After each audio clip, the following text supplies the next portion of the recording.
Oh, my eyes. There's two types of people, well, two types of women. I shouldn't be gender specific. It could be two types of people. But, you know, I reckon there's two types of women, and it's a little bit reductive, but I reckon there's women that wear red lipstick and, you know, women who don't. And it could be men who do and men who don't, etc. But I'm talking about women who do and women who don't, because you know which tribe you belong to. I belong to the red lipstick wearing tribe. I love it. Can't get enough of red. You just feel like it's, I don't think there's ever an occasion where you just don't, you know, kind of whack on your red lippy and you feel better. Like, you know, if I had to go into like a kind of full-on situation where I was a little bit nervous, it looked like a confrontation, I'd put the lippy on, a little bit of lippy. Yeah, that's a day red. Yeah, if I had to go, like, you'd put a bit of lippy. If I had to go into, you know, maybe, you know, something like, you know, meet one of the kids' teachers, you know, definitely put the red lippy on. You know, if, you know, anything I'm doing basically, sort of whether it's, you know, going, fronting a really kind of quite difficult audience, lots of red lippy. If it's kind of, you know, like going to the beach, you know, the beach, you think, oh my God, I'm so white, look at my fat white ass. I'll put the lippy on because, you know, no one looks at your patootie when you've got a lovely red mouth because you can't look in two places at the same time. So you try and make a really big focus of the lips. I love that. I am, you know, and I'm all for, you know, if I was going for a pap smear, definitely got the red lipstick on, a bit up top and a bit down the bottom, you know, for a bit of a thrill. So it's quite nice. You've got to put it how carefully you put it on. You don't want to get it on your teeth. And if you do that, like my top lip is a bit thick. And people say you shouldn't go over. You shouldn't wear a lip liner because it makes your lips look a bit wrong. But as you get older, it does get, and someone actually did post on Facebook today, one of my Facebook friends, she asked the question, when am I too old to wear red lipstick? And it was a huge outcry. Never! You should always be wearing red lipstick. And I think certainly, you know, and if you don't like your lips, you just make more lips, like this. Slightly more lip.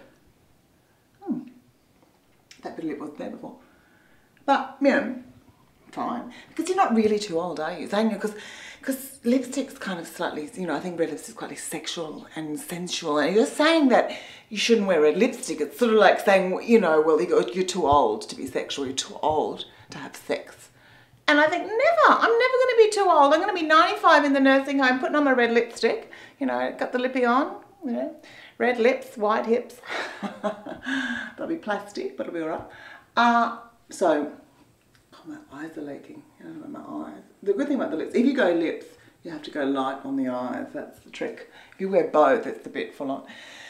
You know, there's always that thing. There's this, I think, you know, there was this book called The Naked Ape. I think it was that 1967, and he was like an English, I think, sort of, you know, like a zoologist, or, you know, sort of looking at human behaviour as well in relation to animals. And his theory was that red lipstick, the wearing of red lipstick, was somehow, you know, symbolic. It was like a mating sign of the woman, making her facial lips look like the engorged lips of the labia when it's aroused. I don't know, I've never really gone and had a good look to see whether I'm making it look the same. I don't personally think I'm trying to make facial labia. I actually think it just looks really quite nice. You know, it is sensual rather than sexual.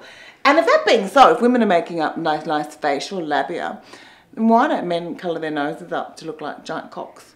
You know, why don't they go, look at my big nose cock? You know, because clearly, you know, I think it's just a bit silly.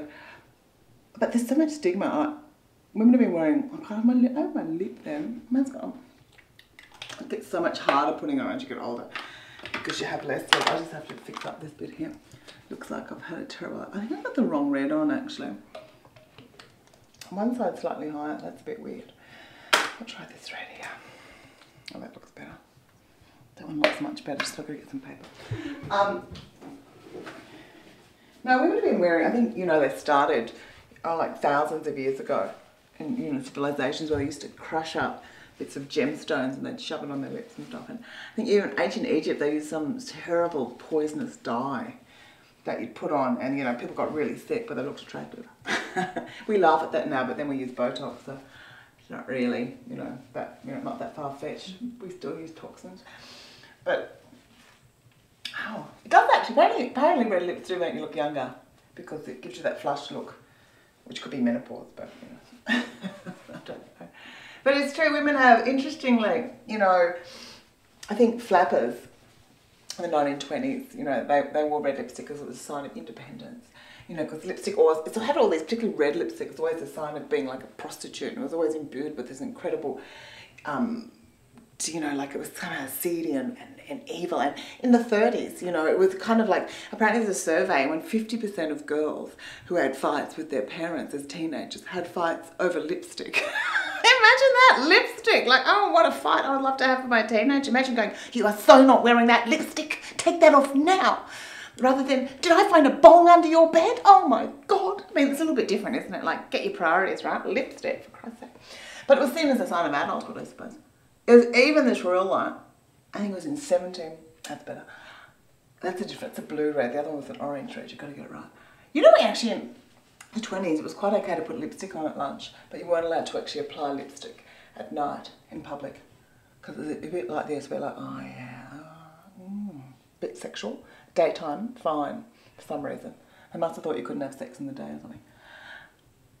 Oh, that's better. But anyway, the funny thing is 1770, this law was introduced, right? Oh, I'm getting really slippery lips today. This law was introduced that if you found out your wife had worn like lipstick before your marriage, it could be annulled. Imagine that. What a slut.